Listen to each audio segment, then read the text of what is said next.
The train hissed like a wounded thing, steel against steel, before it shuddered to a final stop under the dry noon sun. The doors opened with a mechanical gasp, and Clara Boone stepped down onto the cracked earth of Dry Creek, a town that smelled of dust, sweat, and old grudges. She landed light, like the weight of her didn't match the size of her valise. Her boots, polished clean for first impressions, sank half an inch into the dirt. No one stepped forward to greet her. She stood still for a moment, letting her eyes adjust to the harsh brightness of the open west. Her hands clutched the worn handles of the carpet bag like it held the last of her self-respect. She was dressed for decency. Powder blue dress stitched with care, hair tied in a modest bun, and posture that said she wasn't here to beg. Not again. She took one step forward, then another toward the line of buildings that passed for a main street. A crooked sign read Harrow's Mercantile. Her letter was still folded in her coat pocket. She didn't need to read it again. She had memorized every line. The bell above the mercantile door jingled. A man in a dark vest stepped out, squinting at her like she was a misplaced shipment. Eustace Harrow, stiffly groomed, middle-aged, with a widow's thin mouth and eyes like lukewarm tea. He looked at her from the distance of 10 paces. Then he walked forward, slowly, as if he were hoping she'd disappear before he arrived. "You're Miss Boone?" His voice cracked like dry wood. She nodded once. Clara Boone, arrived on the noon train as arranged. Eustace's eyes darted down, her face, her chest, her waist, her boots, and then down again. "You're not what I expected," he said, voice tight. "I thought you'd be—" "I sent a full description in my letters." He hesitated. "I didn't think you meant it literally." Her jaw twitched. "My height wasn't the point of the letters. I mean, Lord, you're barely tall enough to reach the counter," he muttered, mostly to himself but loud enough for others to hear. A pair of loafers lounging on the saloon porch leaned forward, smirking. She straightened, though it didn't change her height. "And yet I traveled 100 miles by rail with clean clothes, a moral spine, and 2 good hands. I figure that puts me ahead of most women and half the men." Eustace cleared his throat, uncomfortable now. "You've got a sharp tongue, Miss Boone. That's not what I asked for." I wasn't aware I was being ordered off a menu. Behind them, someone snorted a laugh. One of the loafers. Clara didn't look back. Her cheeks flamed, but she kept her voice calm. Eustace shook his head and muttered something under his breath. "I thought I was getting someone proper." She held out the letter, neat and worn. "You wrote me 6 letters. Asked about sewing, cooking, weather. Never once asked about my size." He stepped back. I can't go through with this. I need someone who looks like a wife." "What does that mean?" "Someone who won't make people talk." "They're already talking," she said dryly. A chuckle rolled from the saloon. The same man said, "Ain't she a little firecracker?" Eustace flinched. "I'll pay for your return fare. The agency, I didn't come here to be sent back like a bad shipment." "I'm sorry," he said, with all the warmth of a slammed door. "Truly. But this isn't what I signed up for." And just like that, he turned. Walked back into the mercantile without another word. Left her standing in the dust with nothing but her bag and a pair of sharp eyes watching from behind dirty windows. Clara stood still until the door closed. Then she turned, slowly, and walked down the wooden sidewalk. Her boots clicked a rhythm, too quiet to cover the murmurs behind her. She passed the saloon, where the same man from before tipped his hat mockingly. "Need help carrying that bag?" "Miss? Looks bigger than you." She didn't answer. Her throat burned, but she swallowed it down. She passed a faded church, a blacksmith's shed. Children peeked at her from behind fence posts. One little girl whispered, "Mama, why's that lady so small?" The mother shushed her.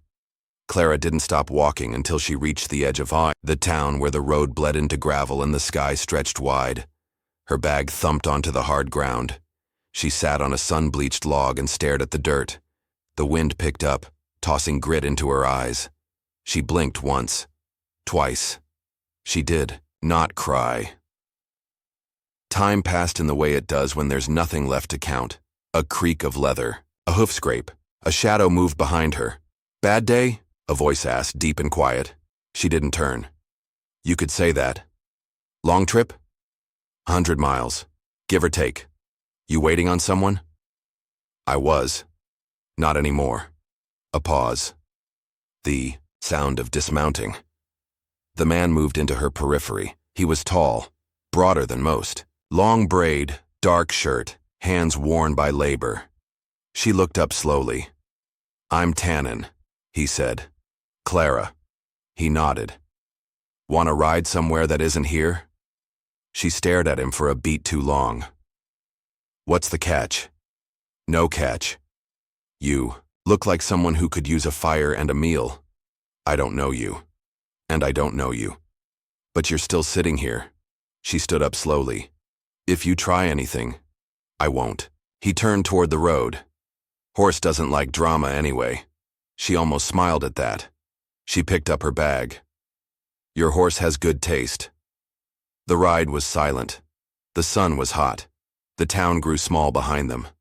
Tannen's cabin sat near the base of a rocky bluff, shielded by scrub pine and shadow. A forge shed stood beside it, and the smell of iron and cedar lingered in the air. He helped her down, then didn't reach for her bag. "I'm not a stray," she said sharply. "Didn't say you were." He pushed open the cabin door. "You can rest. I'll bring water." She stepped inside. The room was simple. One cot, one table, a cast-iron stove, and walls lined with tools and leather straps. It smelled like work and solitude.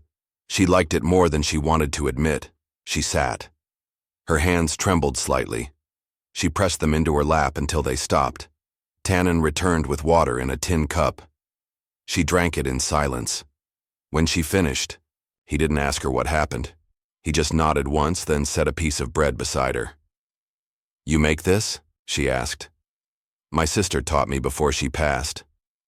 "It's good." He sat across from her but didn't lean in.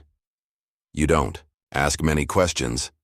People lie when you ask too many." She tilted her head. "You think I'm lying?" "No. I think you've had a long day. You want to talk, you will." The fire crackled. She pulled her boots off, winced at a blister. "They said I wasn't enough," she murmured. "That I looked like a joke." Tannen didn't look away. People laugh at what they don't understand. Sometimes what they fear. "I'm not scary." "No. But you didn't flinch. That scares more men than guns." Her throat tightened again, but this time it wasn't from holding back tears. It was from how gently the words sat between them, like he meant every one. Outside, coyotes howled in the distance. Inside, Clara leaned back against the wall, and for the first time that day, she didn't feel small. The morning after her humiliation, Clara Boone swept the embers from the forge hearth before Dawn had a chance to stretch over the mesa. Her hands moved on instinct, fingers cracked but steady, the broom swaying in rhythm with the thought she refused to speak aloud. Outside, the desert stretched like an old scar, cracked open by sun and silence. Tannen hadn't said much since offering her his floor the night before. He hadn't needed to. He'd pointed to the cot, placed folded linens at the end, and gone to bed on a thick wool blanket near the stove without a single word that felt like pity. That in itself was something rare. She made breakfast, cornbread with the last of the lard, eggs he must have gathered before first light. By the time he came in from tending the horses, she'd plated 2 servings, equal in size. She didn't ask permission, didn't serve it meek. He glanced at the table, then at her, then sat like it was all perfectly ordinary. "You always bake this early?" he asked between mouthfuls. She didn't look up. "Some of us don't wait for the world to welcome us before we earn our place in it." He grunted softly, then nodded once. "Fair." Later, while she cleaned the skillet, he saddled a black gelding and tossed a lasso over his shoulder. She stepped outside, wiping her hands on her skirt. "You off to round up lost horses or just escape polite conversation?" Tannen paused, adjusting. "They cinch. One of the mares foaled last night, needs checking." She lifted her chin. "I'll come." "It's a long ride. My legs may be short, Mr. Tocho, but my spine isn't." That earned her a smile. Small, barely there, but honest. Bring a scarf. Gets dusty near the canyon rim. She did. They rode without conversation, but it wasn't silence. The air between them was filled with sound. Saddle creaks, hoofbeats, wind rustling mesquite. No need for filling it with meaningless words. That, Clara was beginning to see, was the difference between men like Eustace and men like Tannen. One needed to talk to feel important. The other listened. They reached the rim as the sun hit its golden stride. Below them, the desert curved in soft reds and deep ochres, the world breathing wide. Tannen dismounted first, walked ahead toward a shaded outcrop where the mare lay nestled, beside her new colt. He moved slow, speaking softly in Navajo under his breath, voice low like a lullaby. The mare's ears flicked but didn't bolt. Clara watched, hands tight around the reins. When he finally turned back, the look in his eyes wasn't pride. It was reverence. She'll be fine. Colt's strong. Clara nodded, but her throat was tight. You speak like you're part of this land. He looked at her. I am. They rode back as the sky turned brass. When they returned to the forge, Clara took a seat on a crate and pulled out her sewing kit. She hadn't stitched since Boston. Not since the letters started. But her fingers remembered. Tannen watched from the corner of the doorway. You sew? Used to. Made every dress I own. She looked down at her worn hem. Boston shops don't carry much for women under 5 feet. You ever think maybe they're the wrong size? She glanced up sharply. He wasn't teasing. She threaded her needle and bent back to her work, hiding the curl at the edge of her mouth. That night she made stew. He made coffee. They ate without grace or apology. She asked if he'd always been a farrier. He said no, that he'd fought in the war, that his brother didn't come home. He didn't explain more. She didn't press.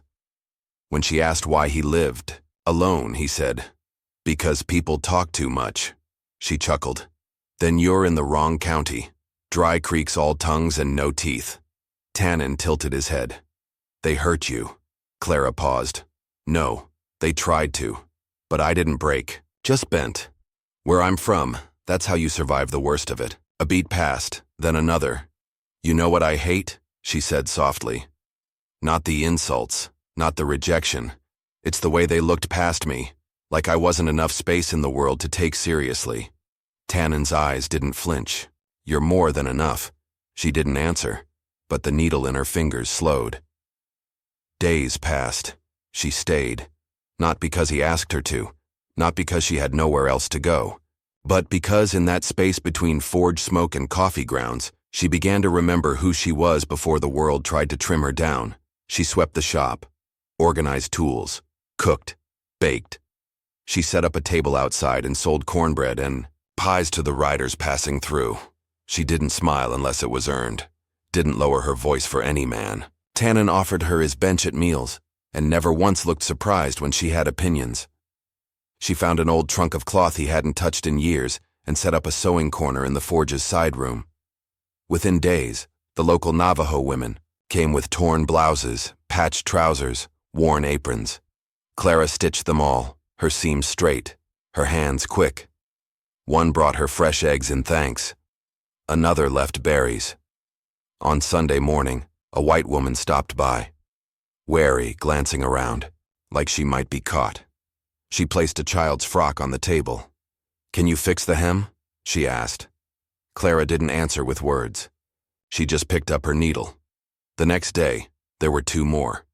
By week's end, she had more work than she could finish by supper. At dusk, as she lit the lamp inside, Tannen came in with a leather strap needing mending. He placed it on the table, without a word, then poured 2 cups of coffee. One for him, one for her. He leaned against the frame, arms folded, watching her stitch. You made a place here, he said finally. Clara tied off a thread. I didn't wait for permission. They don't like that. I've learned something, Mr. Tocho. People fear what they don't expect, and nobody expects a woman like me to take up space. Tannen sipped his coffee. Then keep surprising them. She looked at him. In the lamplight, his face was worn, strong, kind without trying. He looked back, steady as the mesa outside. There was no blush, no flutter. Just something heavier, like the feeling of being known without ever having to explain. Later that night, after he'd gone to bed, she pulled a sheet of paper from her bag. It was one of the last letters from Eustace. She held it to the flame of the oil lamp, watching the words curl and blacken. She didn't smile, she didn't cry, but when it turned to ash, she whispered something low and final into the silence. Outside, the wind howled through the canyon. Inside, the air stayed warm. The door of the forge creaked open just after sunrise, and Clara was already at the table, kneading dough with the focused determination of someone who refused to start her day bowed. Her sleeves were rolled, flour dusting her cheekbone, and the pie crusts were lined like soldiers awaiting orders. The smell of cinnamon hung in the air like defiance. Tannen stepped in, pulling his gloves off. Got 3 mares needing new shoes. One's got a cracked hoof. Clara didn't look up. And 4 townsfolk brought mending yesterday. There's a split seam in the preacher's coat that looks like pride did the damage. Guess we're both fixing things today, he said. They didn't say more. They didn't need to. The days had fallen into rhythm. Heat, hammer, flour, thread, the occasional word, a glance, quiet. By noon, Clara's small stand out front was ready. The first customer was a ranch hand, dropping 2 coins for a still-warm cherry pie. He nodded and didn't say much. The second, a schoolteacher, gave her a soft thank you and asked if Clara could mend a satchel strap. The third was a woman in a bonnet too stiff to be natural. She didn't buy anything, just looked Clara over like she was a riddle left unsolved too long. That one'll talk, Clara muttered once she was gone. Tannen shrugged. They all do, eventually. He was right. By that evening, whispers drifted into town like campfire smoke. She heard them while shopping for salt at the general store. Living with a Navajo, they say. Bold thing after being dumped so public. I heard she's got a bed in the forge. Of course she does. What else would she be stitching so late at night? The storekeeper took her coin with a smile that didn't reach his eyes. Clara said nothing, but her grip on the sack of flour was tight enough to leave fingerprints. Back at the forge, she chopped onions like they owed her money. Tannen walked in, caught the edge of her jaw clenched tight, and didn't ask. He just stirred the stew while she cooked. When the pot simmered, she finally spoke. They think I'm shameful. He stirred without looking at her. They thought the earth was flat once too. It's not just talk, she said. It's tightening. Every time I walk into town, the stairs are heavier. Weight only matters if you plan to carry it. She sank into the chair. You make it sound easy. It's not, but you're still standing. That night, she sat long after the fire, burned low, thimble on her finger, patching a pair of overalls a child's mother had brought in. The knees were torn straight through. No one else had offered to fix them. Clara had stitched them without question. She wasn't trying to win anyone over, but she wouldn't let them break her by silence. A week passed. Then 2. Business grew, despite the murmurs. Mothers came early, heads down, baskets full of worn fabric. One left a whole chicken as payment. Another brought yarn, dyed and spun by hand. Clara kept the work moving. Every stitch was a statement. Then came Eustace. He arrived on a Thursday. Bright waistcoat, clean boots, mouth curled like a rusted hinge. He stood just outside her stand and smiled too wide. Clara, he said, loud enough for everyone on the street to hear. You're still here. I admit I'm surprised. She didn't stop her hands. You're not half as surprised as I was when you vanished like spilled whiskey. His smile twitched. Just thought you'd have moved on by now. Seems you've made yourself cozy. She looked up then, slow and measured. I work. I contribute. I don't cause trouble. Everything this town claims to respect. He leaned closer. You know how people are. They don't need facts. They just need something to wag their tongues at. She wiped her hands. Then let them choke on it. Eustace's expression tightened. Don't say I didn't warn you. He left, but not before glancing at Tannen's forge with a look that could curdle cream. That night, a brick shattered the small glass window in the sewing room. Clara was in the middle of hemming a skirt when it happened.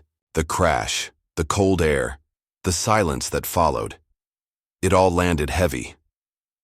Tannen found her standing there, hands still, the rock lying in a pool of broken glass. You all right? She nodded, though her lips were white. He didn't say anything more, just picked up the broom and began sweeping. When the window was boarded and the chill kept out again, she finally spoke. Was it always like this for you? Worse. She folded her arms. You never told me. You never asked. I'm asking now. He sat across from her. The oil lamp flickered low between them. I was born on the other side of the river. My father taught me how to read. Horses. My mother taught me how to read people. The army taught me how to bury both. She waited. When I came back, there was no place. White folks didn't want me. Tribal council called me too quiet, so I found land no one wanted and built a forge. And they let you? They didn't notice. Until they did. And now? He looked her square. Now I don't hide. Neither should you. That night, Clara sat in her cot and stared at the ceiling. She wasn't angry, not anymore. She was tired of crouching in corners she didn't ask to be shoved into. Tired of justifying her existence. The next morning, she dressed in a copper-stitched vest and sturdy boots, pinned her hair back with a bone clasp carved by Tannen's hand, walked into town like she owned it. A few folks nodded. Most didn't.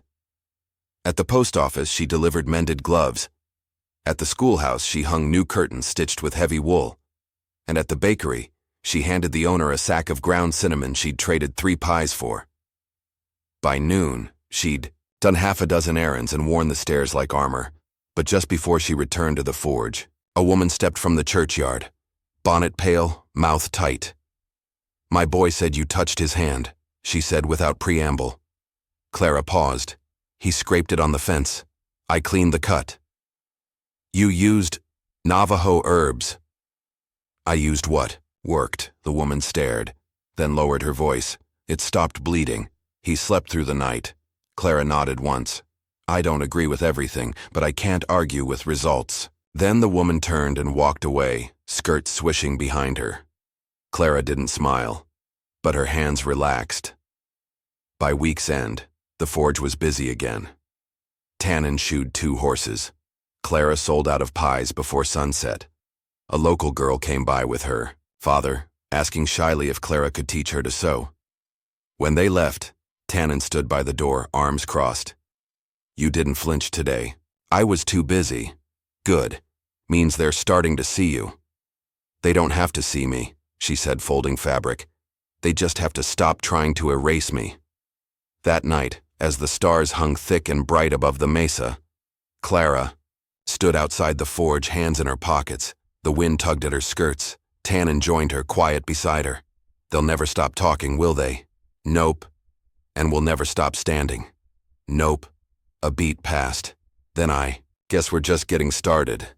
The church bell rang 3 times that morning, sharp and insistent, echoing across Dry Creek like it had something to prove. Clara stood at the mirror in the back room of the forge, pinning her hair with fingers that didn't tremble. Her dress, stitched from thick navy fabric, hugged her frame without apology. Copper thread embroidered the neckline in clean, defiant lines. She stepped into her boots, tugged them snug, and let the silence settle around her like armor. From the kitchen, Tannen called out, "You sure?" Clara opened the door. I've never been more. The town's annual harvest social was a spectacle. Long tables sagging with pies, roasted meat, and every canned fruit Dry Creek could muster. The church hall was already crowded when Clara stepped through the doorway, the warmth inside almost as thick as the judgment hanging in the air. Her boots clicked softly on the wood floor. Conversation slowed, then faltered altogether. She didn't lower her eyes, didn't apologize for walking alone. She didn't need an escort to justify her presence. She just walked. A few people nodded. Some didn't.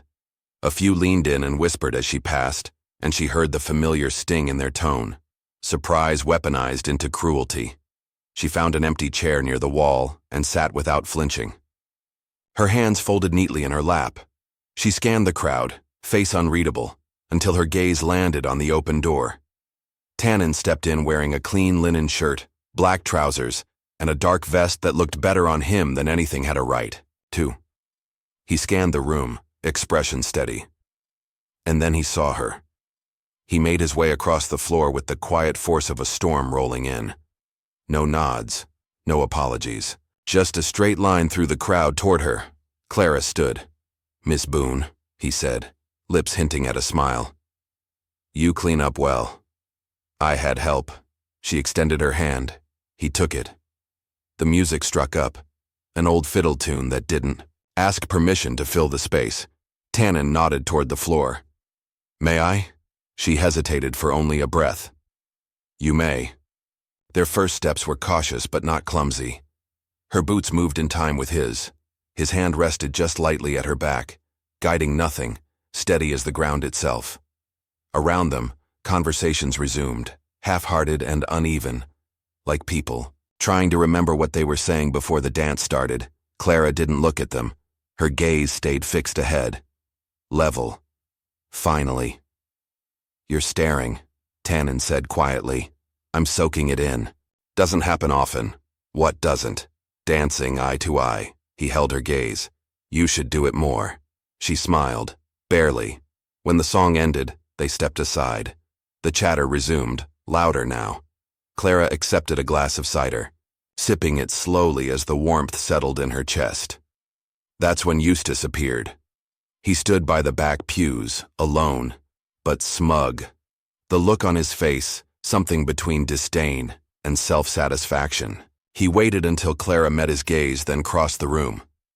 "Quite the picture," he said, glancing between her and Tannen.